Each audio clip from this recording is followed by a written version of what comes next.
আসসালামু আলাইকুম। আমি আপনাদের দেখাবো আপনারা কিভাবে আপনাদের মেইল থেকে অন্য কাউকে মেইলটা ফরওয়ার্ড করে দিবেন।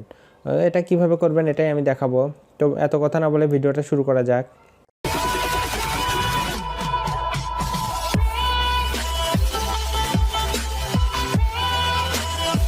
তো এই জন্য আপনারা কি করবেন, আপনারা আপনাদের ফোনে থাকা যে জিমেইল যে অ্যাপসটা আছে ওটাতে প্রবেশ করবেন। তো আমি আমারটাতে প্রবেশ করলাম। প্রবেশ করার পরে আপনারা কি করবেন, আপনারা ধরেন আপনাদের কেউ মেইল করে দিছে, ওই মেইলটাও চাইলে আপনারা ফরওয়ার্ড করতে পারেন। আবার কিন্তু আপনারা চাইলে নিজেরাও কিন্তু মেইল ধরেন আগে কাউকে পাঠাইছেন, ওখান থেকে যদি আপনারা চান আপনারা ওখান থেকে ফরওয়ার্ড করে অন্য কাউকে দিতে পারেন। ধরেন আমি আগে দেখাবো যে আমি কাউকে সেন্ড করছিলাম, ওখান থেকে চাচ্ছি আরেকজনকে ফরওয়ার্ড করে দিব।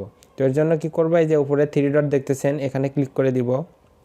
তো আপনারা ওখানে ক্লিক করবেন যদি চান যে আপনাদের একজনকে সেন্ড করছেন আবার ওখান থেকে অন্য কাউকে সেন্ড করবেন। তো এটা যদি চান এখানে ক্লিক করে আসার পরে যে সেন্ডে ক্লিক করে দিবেন। সেন্ডে ক্লিক করে দেওয়ার পর আমার কিন্তু এখানে দেখাচ্ছে এই যে 12:44 আমি এখান থেকে মেইল করছিলাম। তো এই মেইলটা আমি ফরওয়ার্ড করে দিব একজনকে। তো আমি কি করব, এর উপরে ক্লিক করে দিব ফরওয়ার্ড করে দেওয়ার জন্য। তো আপনারা এর উপরে ক্লিক করে দিবেন যেটা ফরওয়ার্ড করবেন তার উপর। ক্লিক করে দেওয়ার পরে আপনারা নিচের দিকে দেখেন ফরওয়ার্ড নামে একটা অপশন পাবেন, এখানে আপনারা ক্লিক করে দিবেন।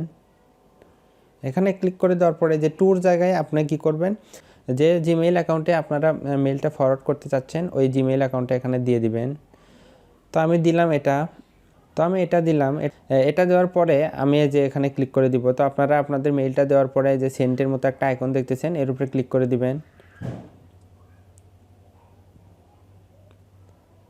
দেখেন এটা কিন্তু সেন্ড হয়ে গেছে, তার মানে এখান থেকে কিন্তু ফরওয়ার্ড হয়ে গেল।